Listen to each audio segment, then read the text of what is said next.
Hello, everyone. Welcome back to the Trading Room. I'm Shane Vernier, and this is going to be our market scan. We're going to be looking at gold, oil, stocks, and more. Like we did yesterday, if there's any markets you'd like to look at, drop them in the live chat over there in YouTube land and then also in the How to Trade community. I wanted to get started because we have a lot to cover here and not a whole heck of a lot of time to do it. This is always one of my more active sessions on a Tuesday type of a session. And today, St. Patty's Day, so we're sporting the green hoodie. I think it's going to be a lot of fun. We've got really a couple of levels that you need to know where they're at. We had some fantastic levels that stood up from our market analysis piece, our switch on hot picks that we put out during that pre-London session. So it's an interesting week to be in the markets, and right now it's all about the Iran war. There's no question about it. It's about the U.S.-Israel-Iran war. Right now, we're getting a lot of mixed signals out of Washington, D.C. here in the United States.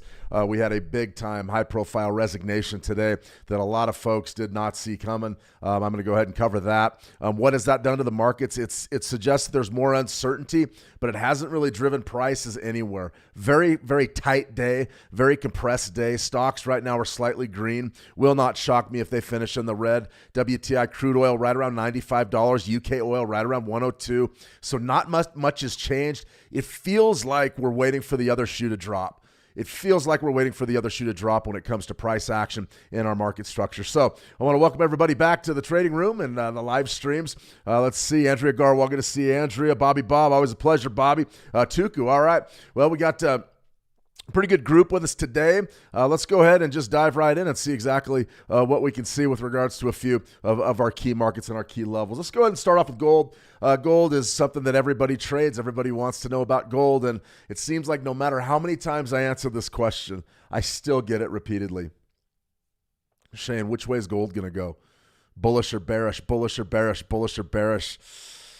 I mean, it's so tight around 5,000. When we outline the key levels, that's a level that you really need to watch, not because it's support or resistance. It's just because it's a conduit for two-way action. That is where the buyers and sellers are banging heads right there, $5,000 in the gold market. So anytime I get the question, okay, Shane, am I long, am I short? What do I want to do here? And I said, well, we knew that bidding 5,000 was going to be a pretty good idea the first time down where we got a sort of a scalp out of it. That was something that was sort of high probability. We felt pretty confident about. And then we saw the market break beneath last week's low and then also the previous week's low and really extended and sort of washed us out. But we didn't really get the huge washout. I was looking for a much bigger washout. You didn't get it. You got only about a $50 washout there. So 49.67 is now this week's low. I feel like we could probably get another rush at that low and maybe extend a little bit, but that's going to be really based on what happens tomorrow at the FOMC live meeting with Jay Powell. I'm going to have that for you live, large and in charge. We're going to have Jay Powell in his presser. Probably have a few choice words for Jay because I have a distinct feeling that man is going to say absolutely nothing at that meeting. But we're going to have some keys, and we're also going to be trading some strategies. More than likely the 9 EMA. We've been trading that one for the last 6 weeks or so. So we're going to be showing that. As far as what you could be looking at for gold, key levels 5,000, of course. Do you want to be long or short from 5,000? Boy, I would be neither. I really would be neither. You could theoretically buy this market right now and expect maybe some accumulation towards the end of the day. I don't know that that's the best way to do this. I really don't. Let's just work from that spike low up to this spike high, and you can start to really see what's developing here in the gold market. This sort of that long tail, that long shadow down to 4,400, not the best level in the world. I mean, theoretically, we could be doing a Fibonacci retracement from that spike low to that spike high. We're going to go ahead and focus on this one for right now, but I just don't have much confidence in these levels. I don't see them as being incredibly valid. If I was actually trading gold right now, in full disclosure, I am not, just because it's been so tight. But if I was interested in this market, I would be looking at my 13-week EMA, which is down there right around 48.48. So that 48.50 level, that's probably what I would be looking at for downside support. That's key. And then also 5,000. So I'm interested to see exactly how this develops on the FOMC meeting. Probably not going to get much action before the meeting or even during the meeting. Business will certainly pick up, but probably after, when we get into the Thursday session where you've got the BOE, you've got the BOJ and the Swiss National Bank, more than likely that's when we're going to get our move in gold. So we're still looking at this market because it's what everybody loves to trade. Everybody loves gold, but I don't know necessarily that this is the best target-rich environment out there. I really don't. I think there's a lot better markets to be trading. But for right now, that's sort of the game plan. I do like that level down there at about 48.50. That's pretty good zone. 48.50, that 13 EMA, 13-week EMA. Not a bad area to sort of be the base of operations. Remember, if you want to trade anything at all, head on over to Switch Markets. They've got you covered. Thousands of markets, tight spreads, and you can certainly get in on anything from the Euro USD to gold to individual stock CFDs, which are a lot of fun to trade. If you've never done it, I highly recommend it just because it gives you so many more options. MT4 and MT5 are the preferred platforms. MT5 is going to be the one where you get a majority of your available markets. So feel free to go on and check out Switch. And remember, my name's Shane Vernier. I'm the head trading coach over at howtotrade.com. If you want to head on over there, you can go ahead and sign yourself up for a free account. Just hit subscribe. Doesn't cost anything. You're going to get access to everything in the How to Trade trading room. You're going to have your educational content from a lot of different mentors, of video content. Hours and hours and hours of video content. We also do the live streams there, and you have access to the market analysis and the actionable trade ideas that I put out pretty much four to five times a week. It really just depends on exactly what's happening in the markets. Expect one later today. We had a fantastic one to lead the week off that was with gold. So we want to get started there, do a little bit of housekeeping. Good to see you, Jason. Max, good to see you, Jason. T. Marina, good to see you. Hello. Hello. I don't know if we've been having a little bit of trouble with the live chat. So if you're trying to weigh in on the live chat here on YouTube, I may or may not be seeing it. It just sort of is up to our restream platform that sometimes it works, sometimes it doesn't. One of those things. Let's see, Ralph H. Good to see you, Ralph. Welcome. So that's a good look at gold. I wanted to start there because we get so many questions on gold. That's always good just to sort of nail that one and knock it out of the box just to begin with. We do have a trade update, and it's not really much of an update because not much is happening in this Euro USD market. You're up about 0.25%. We're in an interesting dynamic right now.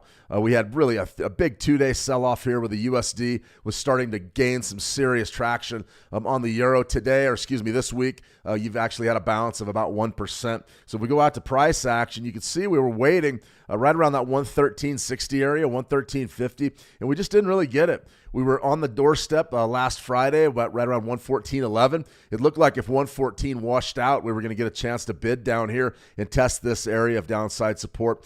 Pretty interesting stuff down here. I still like that trade idea, but it more than likely is not going to come into play until at least after the FOMC, if we're fortunate. Now here on the weekly, you'll see that we can run Fibonacci's and get a clear-cut resistance zone right from the most current spike high to the spike low, and right up there, right around 116.07.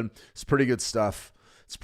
So I'm watching that closely as resistance. The game plan for me is relatively simple. When we're looking at the Euro USD, basically, unless we see a breakout trend or something like we really witnessed over the last 2 weeks, really even the last 3 out of the 4 weeks, then I'm always thinking rotation. You can see a lot of these weekly ranges, not very big. This is a textbook example of a standard Euro USD week where you just have a real tight type of a range there from about 118.34 down to 117.66. That's for a range. That's a weekly range of about 70 pips. That's tiny. It's minuscule. Really tough to be a successful trader when the ranges are that tight. Typically, you just don't have any way to trade and you get chopped up. Well, then the market opens up. You get that big break there and another big break. And now we're pulling back. So we have to say that the bears are definitely in control over the last month or so for the Euro USD. But right now, the bulls are fighting back early in the week. So I'm looking closely at 116. That 116 zone is being a potential area to step up and short, looking for 25 to 30 pips. Maybe something in that neighborhood would give us an opportunity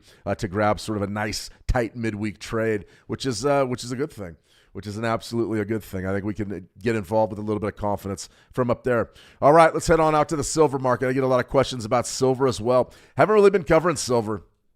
You can see that since that epic crash day where we finished down about 26% in a single day, I mean, it was an according to Hoyle, beautiful market crash. And that was back on the 30th of January. And since then, we've just sort of milled around. Now, the volatility's been good. These daily ranges are significant, but we have sort of tightened up in what we're doing with regards to direction.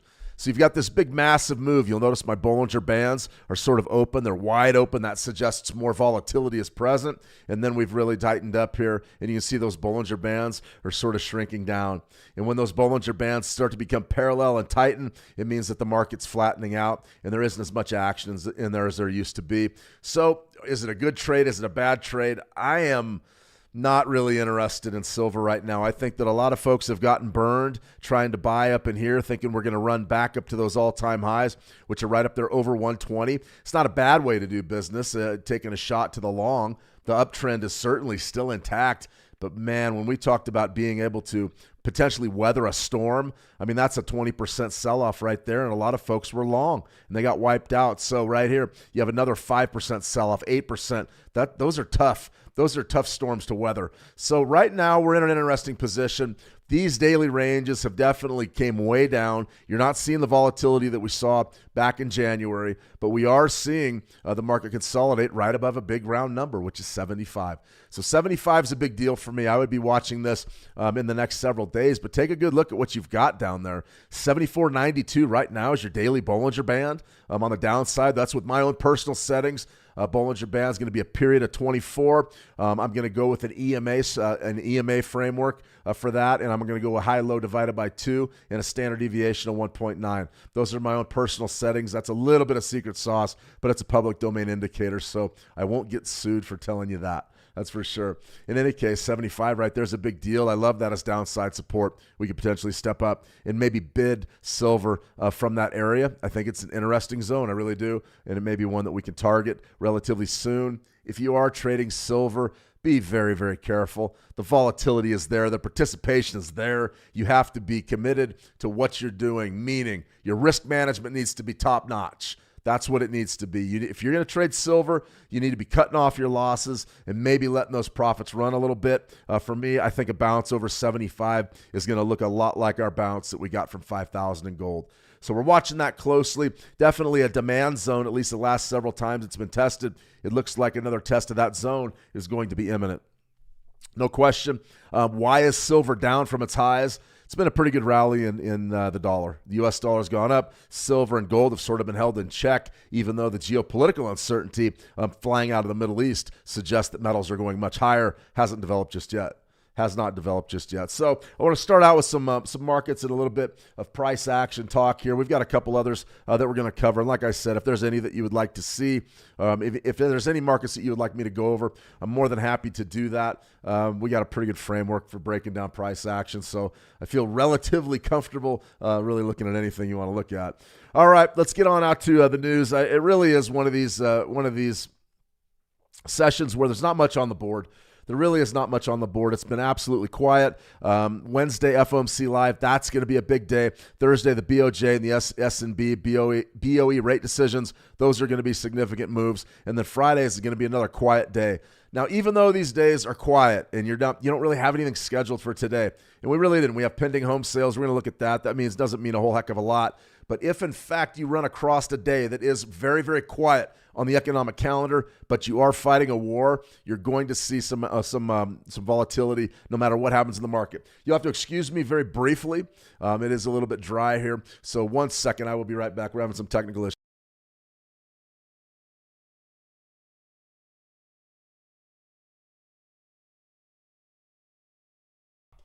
My apologies. What happens is we have static electricity when it tends, when you're this high up in the mountains, over a mile high, so we're way up here in the altitude, the air is especially dry, and you'll find out that your technical stuff, your electronics, just they cut out at the drop of a hat. So when I see something like my microphone going, or if we're having problems with the feed, sometimes it just takes a little bit of an adjustment, and then we can get back and rolling. So I do appreciate that. That's for sure. Let me see, Naomi Rising, good to see you. Naomi, welcome. Got some good trades on the Great Britain Pound Aussie. Can we look at that one, Shane? Absolutely. We're going to look at the CAD Yen. I've got that one. And then pretty much whatever else you guys want to look at is great.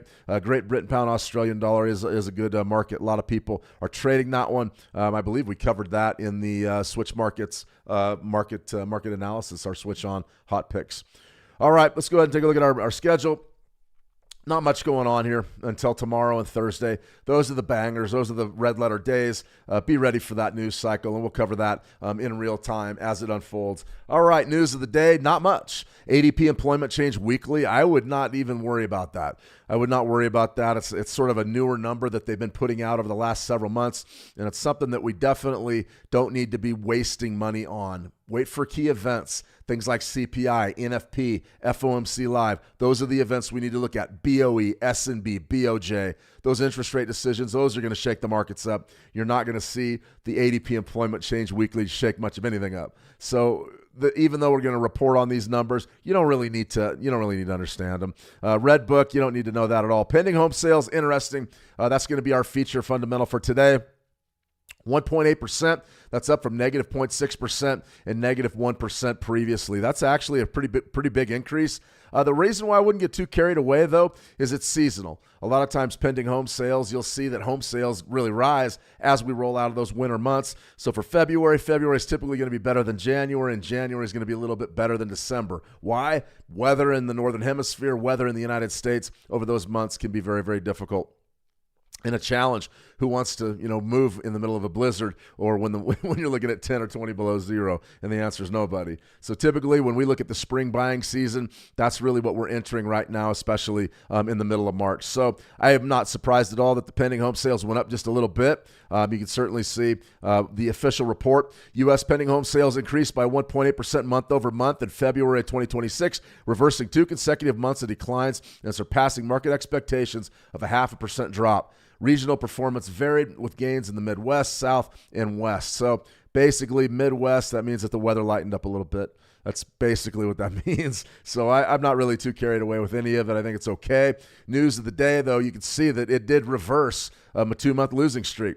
So you had a big down period there in December, and then in January. Now February is back on the good foot. I would expect another positive print for March. I don't know if we repeat last year's sell-off in April, but we'll wait. Remember, last April was the tariff crash that everybody was scared about Liberation Day and the new tariffs. A lot of building materials went up. Real estate certainly was hurt by that. Interesting numbers. I don't really think there's much to draw from those, though. I really don't. I see it as a point of just being seasonal. You're going to hear a lot of people say, yeah, economic growth is back, real estate's back, all of that stuff. I wouldn't put too much stock in that. I really wouldn't. I would wait and see exactly how the trend develops in real estate as we roll deeper into the year. All right, let's get on out to price action here. We're going to cover that CAD yen sell here in just a second. We did have a request for the Great Britain pound Australian dollar. The biggest thing you have to remember about the pound Aussie for this week at least is there's a couple of things. Number one, all right, the first big thing you got to remember is the BOE. The BOE, the Bank of England, is going to get involved on Thursday. That's going to shake up expectations for the pound Aussie. Now, the Australian dollar in itself is positively correlated to the price of gold. So when you see gold on the move, either going up or down, you're probably going to get some movement out of the Aussie. So when you look at this weekly chart, essentially this weekly chart goes back to about December, and you'll notice that, you're probably mirroring a pretty good rally and a pretty strong period for gold. But business has definitely slowed down over the last month. So when we look at charts like this, remember that Australian dollar is getting a little bit of stroke from gold. It's giving it some strength. And as you see that strength, the Great Britain pound Aussie is coming off a bit. So let's step back and take a look at the monthly chart. Something like this. You'd really love to get a bounce. You'd love to get a bounce and have an opportunity maybe to sell and get with the 3-month trend. I would like that a lot. Let's go ahead and just do a quick exercise here where we mark a historical low, and that's a pretty big level. I would be watching that level closely. Remember, markets have memories. Markets always have memories. That means that they don't necessarily repeat, but they darn sure rhyme. And that's the idea that when these levels are tested in the past, more than likely they're going to be tested again, and we have to respect what happened in the past. Maybe we don't bet all of our money on a big bounce off of this level, but it's definitely worth respecting. You can see this was a demand zone back in May of 2023, April of 2023, December of 2023, January of 2024. So this swing low is interesting. It should be probably one that you're looking at. Now, if you were going to trade that, you would look at that low and say, okay, 86.05. Okay, these are not accidents. I mean, nothing's an accident in the markets. 86.05, 186 is your number. 186, big round number, right?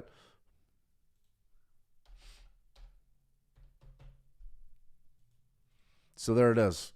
186 is your key level. What do we have for this month's low? 186.94. I would be watching it at 186 as being potential downside support here for this Great Britain pound Aussie. Probably looking to step up, maybe go long from 186.09s. If you wanted to be really aggressive, very aggressive, maybe 186.25, 186.25. Not a bad buy. Buying 186.25, not bad. I mean, I could probably get into it. What you want to make sure that you do, though, is if this market does start to load up at this zone, you don't want to be around if price breaks beneath 186. You want to make sure that you can get out and not get caught up in what could be a significant rally, potentially filling in this chain, maybe going down here to maybe 178, something like that. Could definitely happen. Clearly, that's an area of natural support. Be very careful with what you're doing there. Remember, if you break underneath 186, I don't mean you can't hold longs. I'm not saying, okay, if it hits 185.99, then get out. That's not what I'm saying. But, if you're looking to have a scalp trade, maybe a 186.09 buy, maybe a 186.25 buy, you're probably stopping yourself out at 185.74, 71, something like that. Give yourself a quarter underneath 86 to work with. And if you don't get that immediate bounce, then you got to bounce. Then you just cut it off and take off. So one of those things is something that I would be definitely interested in, potentially a long scalp from there. As far as what can we do from the top side, I would love something like this to get a really robust pullback and then an opportunity to trade maybe to the short from up at 195, but we're not even close to that. Let's go to a weekly. Yeah, and I mean, our weekly just isn't any good either, really. It isn't. I believe we tested this one out for our market analysis this week, and I look at it and I say, how are you going to get in on this short? Clearly the trend is down, but where are you going to get an entry point from? You can see it's pretty much already gone right there. Nice pullback to our 13-day EMA, and we've come off. Maybe have that 13-day EMA on your chart again. We could go to a 4-hour chart, try to build a real tight scalp, something like this. I just don't like it. I'm sorry. I don't like the price action here. Very, very choppy. If I was going to do this, I would step back to my weekly and I'd say, okay, what does this look like? Do we have a chance maybe to get a trade in here? No, not really. Let's go to our daily. That's how multi-time frame analysis works. You just sort of work down your time frames until you find something you can trade. Spike high to a spike low. There's your pullback. That zone right in there, our golden zone, our Fibonacci golden zone, the area between the 50% level and the 62% level, this would probably be where I would be looking to attack. I'm not really too interested in 38% at this juncture. It would have worked earlier today. I'm not interested in it again because this market is sort of flattening out. But 62%, 189.57, down to about 189 even. I think you could probably get in there maybe from that 13-day EMA, wherever that is going into tomorrow's session. Right now it's at 189.25, something like that. Excuse me. Boy, my sinuses are just absolutely killing me today. Got some sort of infection going. I'm going to have to get to the gym and blow it out. Excuse me. I need a cough button. In any case, that's a little bit better. That 13-day EMA right up there, right around 189.25, and then you've got 189.06 and 189.50. This area right in here is fascinating. So I would be looking at that to maybe make a little bit of a short trade. But if I don't get that today, I'm not really worried about it. I do like 186 though. So I hope that helps Naomi on that Great Britain pound Aussie. Good market to pick there. Ralph H, some sales, home sales year over year is more important. Yeah, essentially, yeah. If you're going to look at economic cycles for home sales with regards to interest rates, economic policy, economic cycle, monetary policy from the Fed, then you're absolutely right, Ralph. You're going to be wanting to look at year-over-year numbers so you can take a look at the longer-term trend. However, a lot of folks like the monthlies. I wouldn't get too caught up in them just because it's seasonal. In the United States, the way that home sales typically go, at least in a lot of the regions that are faced with weather changes, is you've got sort of a down season in the wintertime, selling seasons in the spring. Buyers are looking to get involved May, June, July, August, and then in the fall it starts to lull off again as you go into the winter. I was in that industry for a long time. Those patterns are typically true. We talked about the Midwest right there, big improvement in the Midwest. Okay, that's fine. What does that mean? It means that the weather probably improved a little bit in February over January and December, but a lot of that's going to be regional. And those numbers, honestly, they are big, but they're not that big. So you could actually get 2 or 3 markets that maybe they got really hot for a period and could just skew all the numbers. So I wouldn't worry too much about it. And those are just pending home sales. Those aren't new home sales or existing home sales. Those are pending. Those are homes that are under contract. So we haven't really even closed the sale yet. They're just under contract. So there's not really too much there. Let me see. Eli, good to see Eli. Welcome. Great Britain pound Australian dollar is always interesting. It certainly moves. I don't particularly care for the spread there, though. 4.7 pips. So you're going to have to shoot for at least 25 or 30 pips maybe on a little short-term position trade, which can be good. It looks like there's volatility there. You're welcome, Naomi. No problem. I hope that helps you, Ralph. But I wouldn't get too worried about home sales. Not just yet. What'll be interesting for home sales is going to be in June. It's going to be after we don't cut interest rates because of high oil prices, and then we start looking at what's going on in real estate. More than likely, it's going to put a lot of pressure on it. If you can't cut interest rates, it's really difficult to sell a bunch of houses. It's all about financing. All right, everybody, let's get into our news. Interesting news cycle today. Trump says Iran's military is decimated, but still not declaring the war over. There's problems here. This is day 17 of the war, which historically is not a long war. There's a lot of talk now that this thing may go 100 days. The Strait of Hormuz, over the weekend, Trump attempted to put a coalition together with European nations, NATO nations. They all said no and said, we're not going to get into that. We're not going to help you with the Strait of Hormuz. You're on your own. So that was a big blow. Trump was not happy at all with it. Very, very angry that they didn't want to help, and that is what it is. But the big thing that happened today And there's all sorts of talk about Iranian leadership being killed by Israeli airstrikes and U.S. airstrikes. We don't really know, so I'm not going to sit here and dwell on it. If these leaders were killed, it was probably, the third or fourth batch of leaders that have been killed. So you could see that the idea behind the strikes is decapitation. They are going right for their leadership, and maybe it'll work, maybe it won't. The jury is still out. But Trump says Iran's military is decimated, but still not declaring the war over. Top counterterrorism official Kent resigns over Trump's Iran war, says Iran posed no imminent threat. This is a big deal. This one's a big deal. This is the key news here in the United States today. And this gentleman, I've actually listened to him speak a few times, Joe Kent. He was the director of the U.S. National Counterterrorism Center. That is a big, big position.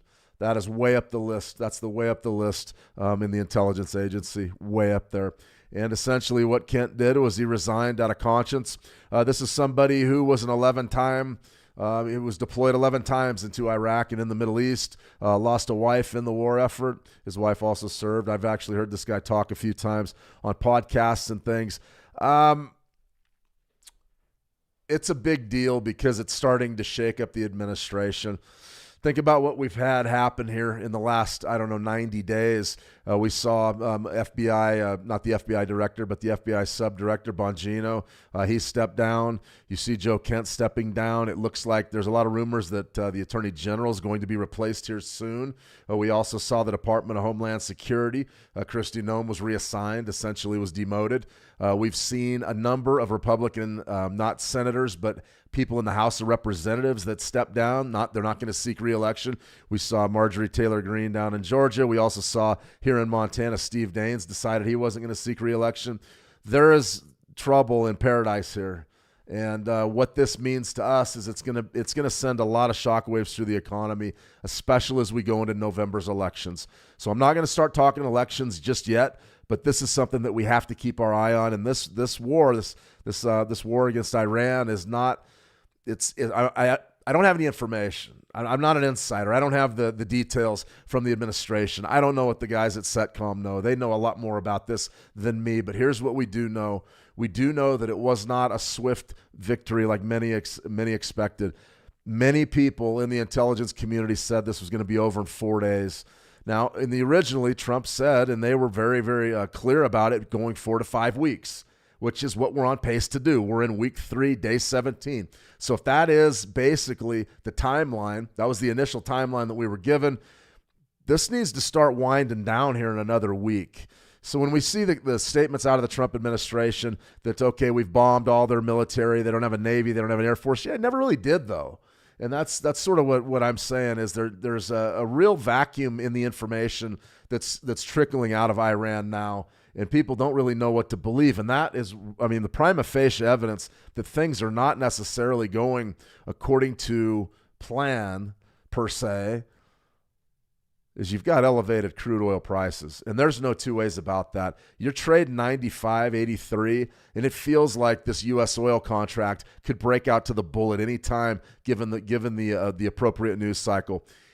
We're still looking at boots on the ground. We're still looking at the Hormuz. We'll cover the odds of that in just a second. We're doing that daily now, and it's a pretty good exercise. 95.82, $96 is an extremely elevated price for WTI crude. Remember where we were, on the 9th of March, which was a week ago yesterday. We had basically saw one of the biggest days in crude oil of all time. Huge rally, monster sell-off, right? Huge sell-off. And at that point, it started to feel like things were going to be back to normal relatively quickly. Said, okay, there was the reassurances. You got reassurances from the administration. War's going to be over pretty quick. We're winding down operations. We won. Then you saw the global leaders, G7, they came in and said, okay, we're going to release a bunch of oil reserves. The United States comes in and says, okay, we're going to release some out of our SPR as well. And it really helped to put a lid on oil prices. One problem, the market's not buying that anymore. And the reason why I say that is you got a nice doji here. There's your rally there. There's a big rally. That's a 9% rally. Big. You got another rally there. We opened trade this week up over 100% or $100. Went up to about 102.50. Big sell-off yesterday. Went right down to that level, that 38% level. What was yesterday's low? 92.93. We were sitting right there at 92.62. Then you've got the bounce. So we don't know what's going to happen. We know a couple of things. Number one, if the war is declared over and actually is over at any given time, we know that crude oil prices are going to come down dramatically. We also know that if the Strait of Hormuz is closed completely, and we also know that if there's major hits or strikes on the oil infrastructure in the Middle East as a whole, from the UAE to Iran itself, Karg Island, then you're going to see crude oil really jump. Terror attacks in the United States, you're going to see things jump. Remember, that was the number one counterterrorism. He was a leader of the counterterrorism office here in the United States, just resigned. When you see people that were that high profile start stepping away from the administration, it means that things aren't going the way that that were planned. And it doesn't matter what side of the political aisle you're on. If you're on the right, well, that's, maybe you take issue with what I just said. If you're on the left, you probably agree completely. Personally, I'm on neither. I'm on the market side. We know by the pricing on that chart that things are still very dicey there. So let's be very clear about what's going on here. We still don't have a resolved situation. The elevated oil prices tell us that's the case. Now, UK oil, Brent, 102.71. Take a look. You've got a nice weekly chart. These are the numbers that we put out on that Switch On Hot Picks, which is over on our YouTube channel on Switch Markets. You can see right here, nice big swing low to a swing high. Pullback zone is 99.38, and your low right there is 99.54, and you've exploded back up to the top side at 102.66. The main takeaway from all of this, from people resigning to real questions about oil infrastructure in the Middle East, the real big takeaway is you're still very bullish, and these technicals bear that out. Remember, if you're above 38%, it means the trend is strong. If you're above 62%, it means that the trend is still technically valid. Now, once we sell off and get beneath 62, then we'll start talking about our range as all being in question. We're not even close to being there yet. Now, it could happen fast. We could see another big bearish move in WTI crude. That would be great. We would love to see one in Brent as well, because energy is what makes the world go round right now. The correlation couldn't be more obvious. I mean, it's breaking down a little bit today because you're up just a little bit and stocks are up, but these moves are small compared to what we've been seeing. Stability would be the theme of today. Very, very slow trading in what I would call sort of a dead Tuesday session. We don't get many of them. Typically, Tuesday is basically, Tuesday is usually a great day. Today's not been that great. It really hasn't been. Let me see. Got a few questions here. Let me see. Babji is going to see market was just dancing around today. It's doing nothing. It's just in rotation because of some of the things we just talked about. We're going to go over to our poly market odds right now and see what maybe the future holds for some of these issues in Iran. I mean, it's important that we're sort of on the cutting edge of this stuff because it's going to dictate not necessarily our trading decisions, because we're not fundamental traders, but what it will do is it will tell us that potentially what are the market drivers that can shake up our markets, global markets, top to bottom. And we know it's crude oil. What's going to impact crude oil? It's going to be boots on the ground, a U.S. invasion, number one, a ceasefire and a declaration of peace and the end to the war. That's going to bring in bearish participation to oil, send equities higher, and then also any type of escalation from via a terror attack or an Iranian offensive. Those are the market drivers right now as they pertain to Iran. All right, are people waiting for the FOMC? I think a little bit, Babgees. I don't see much of anything being priced in from the FOMC right now. Let's get out, take a good look at our Fed Watch index. We're not anticipating anything tomorrow. 99%. We are going to hold interest rates sort of static. April, 97%. June, 79%. Remember, June was the one I basically was on record saying you're going to get probably a 0.5 point rate cut. You're not going to get it. You're not going to get it because this June, now you've got high oil prices to contend with. That's going to push things back. How about July? July, we're still anticipating maybe interest rates staying the same in July. This is the one that I don't believe. The administration is going to want to start slashing interest rates going into the election. You're going to need time for that policy to take effect. A September rate cut's too late. It's too late. Remember, an October rate cut, we saw that. We saw that from Jay Powell the last time around we had the elections. We saw the big rate cuts, the half pointers when inflation was still very high. We saw those ahead of the election. This right here, for me, if I'm a betting man, and I pretty much am, I would be looking to be making the aggressive interest rate cuts somewhere right around there in July, at the end of July meeting. That's what I would be looking at. Will it come to pass? I don't know. 9th of December. I was relatively certain earlier in the year before the war kicked off that you were going to have interest rates down in this range, 2.25 to maybe 2.75. I still say we're going to start gravitating this way under 3 by the end of the year, but you could see right there, there's only a 6% chance of that. So there's trouble on the policy front as well. There really is.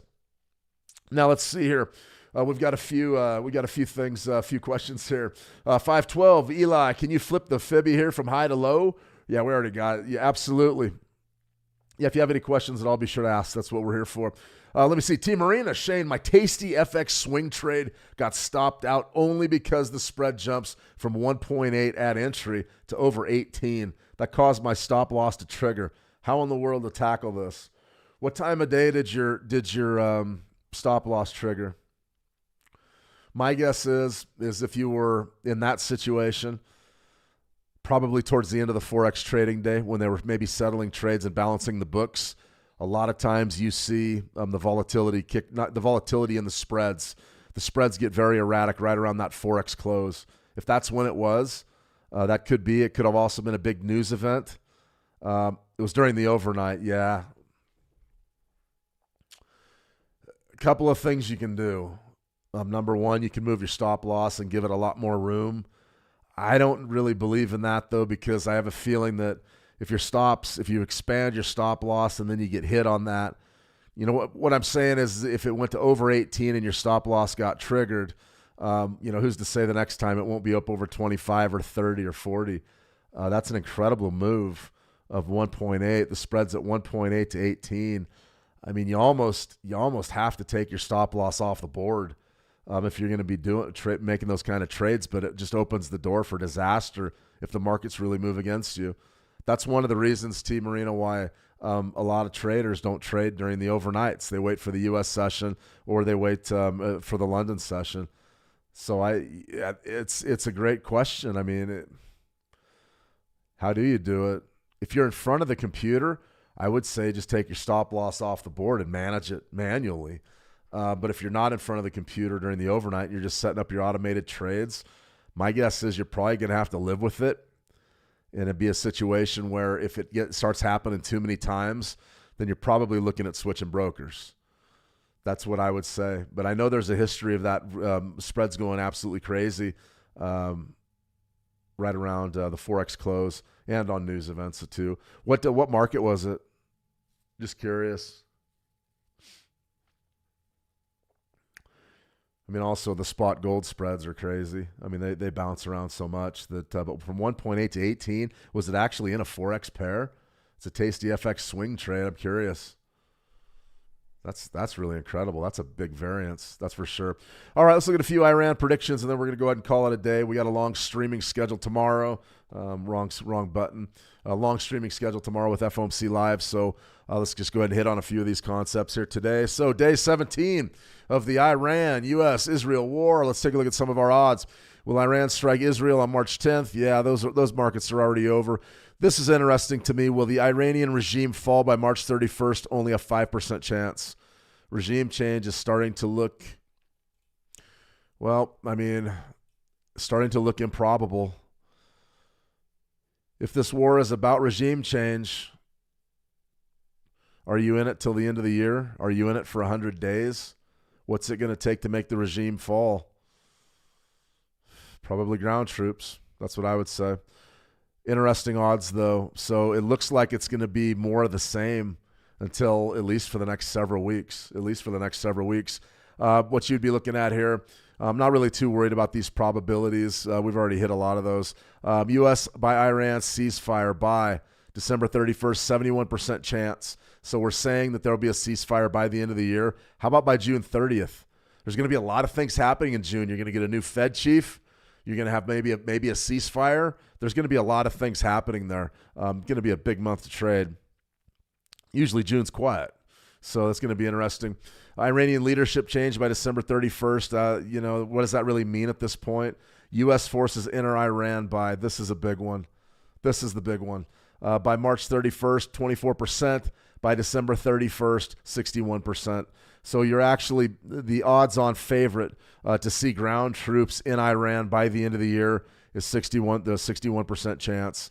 I mean, it's absolutely unbelievable. Military action against Iran ends by, remember, this is your big bearish market driver for crude oil and also your bullish market driver for your risk assets, March 16th, 17th, 18th. This thing's not going to stop anytime soon, according to these odds. You're basically going to be looking at the end of the month, potentially for a resolution by the end of March. I don't know.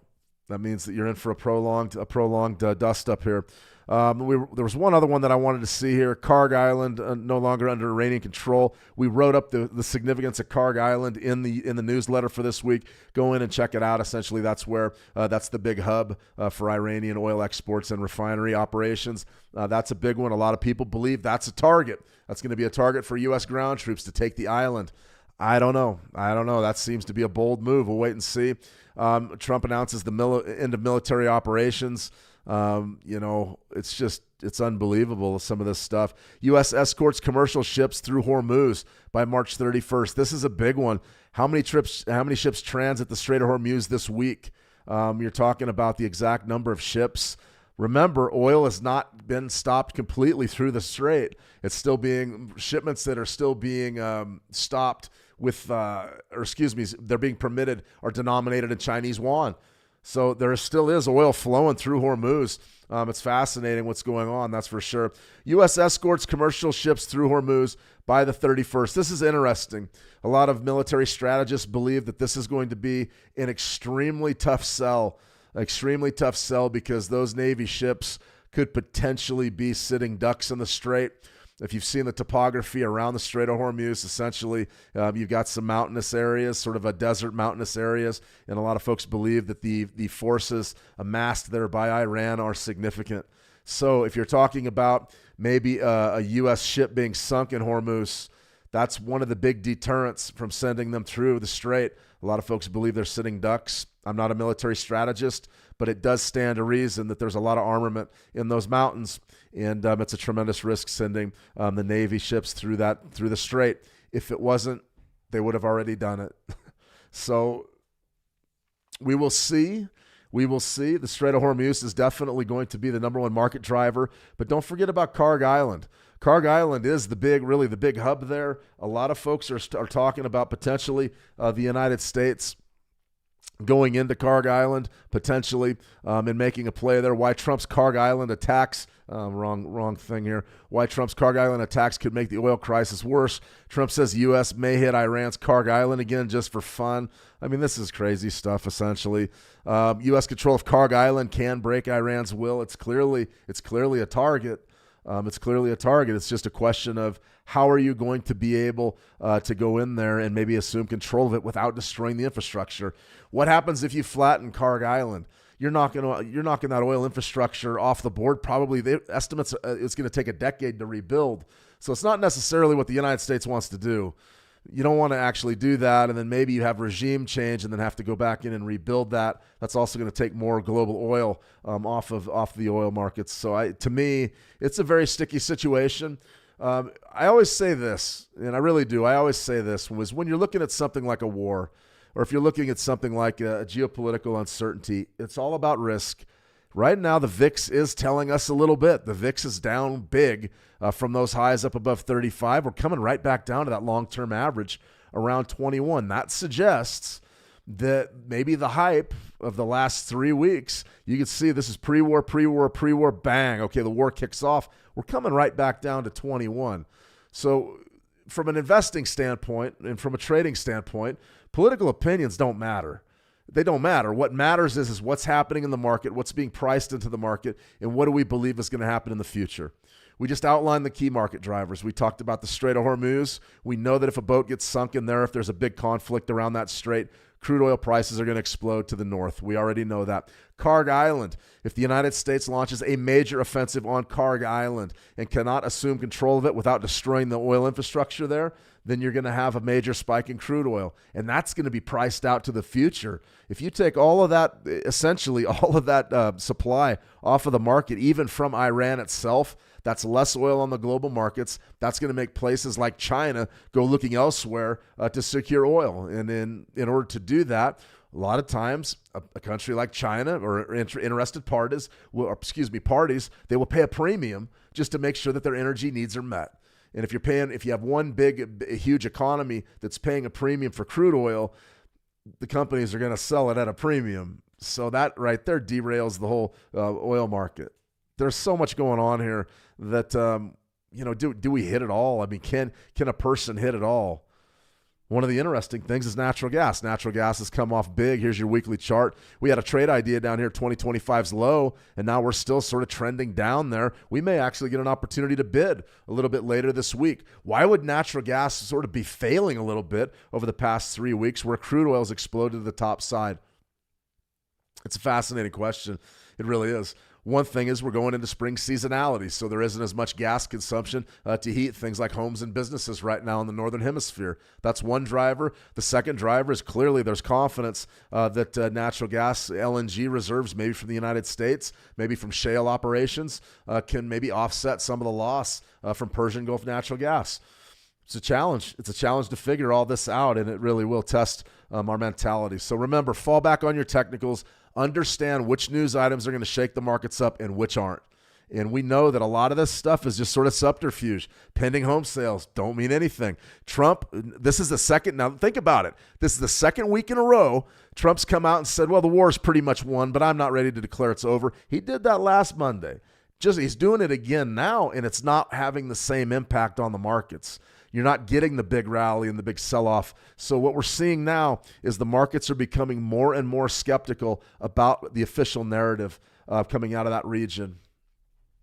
Buckle up. I mean, anything can happen here in the next 2 weeks. My gut feeling tells me that something is going to happen here, and we're going to see a major rally in WTI crude, maybe 125, maybe 150. But I don't know that it's going to stay there that long. I really don't. A lot of folks want crude oil prices down, and as soon as the powers that be want to make sure that they ensure pricing stability, it seems to always get done. So we're going to wait and see. I'm exactly right. Okay, let me see. Eli, 512 Eli. I think troops on the ground by the end of next week, or by the end of the week. I don't think you're wrong. 5,000 amphibious troops, I believe, was the last report we saw that went to the region.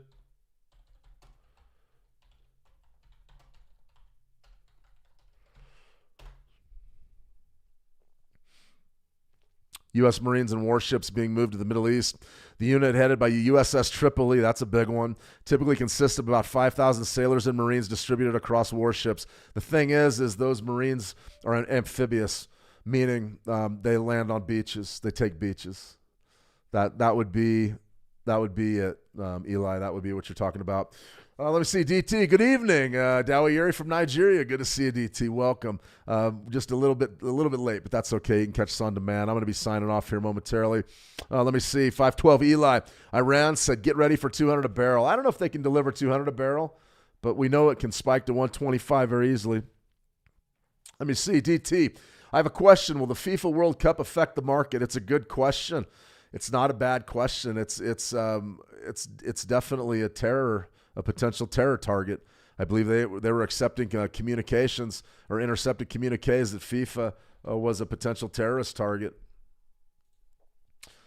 You know, and that's one of those things that if you see a large-scale terror attack, you know, something like this, Iran negotiating with FIFA to make unprecedented World Cup schedule change, you know, it's tough. I mean, it's been known it's a target, so it would affect the market, DT, as if it was hit by a large-scale terror attack. A large-scale terror attack on a major sporting event like that will send the markets reeling, and it will happen fast. It will happen fast. Okay, everybody, I'm going to go ahead and sign off. Sort of a downer stream today. We had to talk about the eventualities and potential impact of the war on asset pricing. Tired of talking about the war at this point, but it's the number one market driver. We have to address it. That's what our newsletter was all about this week. We've been spending a lot of times on live streams talking about it. For me personally, the resignation of Kent today was a big one. That was a big event. We're seeing the political fallout already from it. But like I said, I don't know Kent. I don't know the people. I'm not doing a political stream. We don't do politics here. We do price action. But we have to admit that there's some dissent in the ranks, and there's going to be some change in U.S. leadership. We've seen the DHS Secretary, Kristi Noem, was demoted, 2 weeks ago?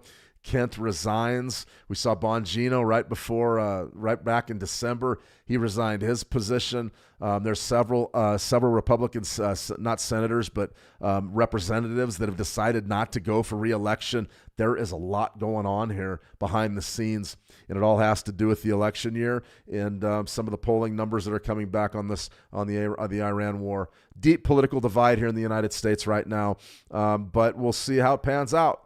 That's for sure. Okay, everybody, I'm going to go ahead and sign off here. Ashgar, good to see you, Ashgar. Welcome. Hello. How are you? I'm doing very well. Let me see. Thanks, Shane. Absolutely, 512 Eli. I'm going to go ahead and sign off for right this minute. We're back tomorrow with FOMC Live. We're going to have Jay Powell out front and center. We're going to talk a little bit about the sort of the DOJ investigation that he's under for potentially perjuring himself. I think it's a fascinating. It's going to be a good one. It's going to be a good FOMC Live. He's going to have to answer some tough questions. The war and the gas prices and the fuel prices are going to be front and center. And basically, Powell is going to blame the inflation, the uptick in inflation. He's going to blame it on the war. And there's going to be a lot of very neutral answers, but we're going to have some volatility. Right now, we're not pricing a rate cut until September. I believe that that's wrong. But tomorrow, I don't think you're going to see Jay Powell talking about rate cuts. I think it's going to be data dependent. We'll wait and see. The economy was in a good place. Now the high oil prices are definitely putting pressure on pricing stability. It's going to be some good stuff, so be sure to tune in. I'll have the presser for you live, and we'll take any and all questions, and we'll do some live trading. We didn't do any live trading today, but we'll get in there and execute a few trades just for giggles. That's a wrap, guys. Have a fantastic trading session. Remember, if you want to talk to me personally or send me a private message, head on over to howtotrade.com. Sign up for a free account, subscribe.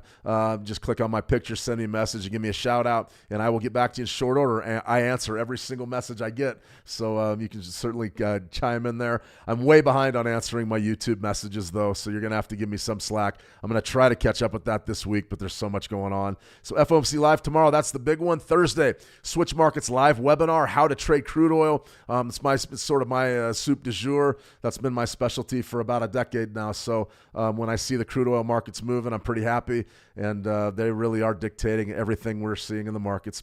All right, everybody, have a fantastic trading day as always. Until next time, trade the action well, and we'll talk soon. See ya.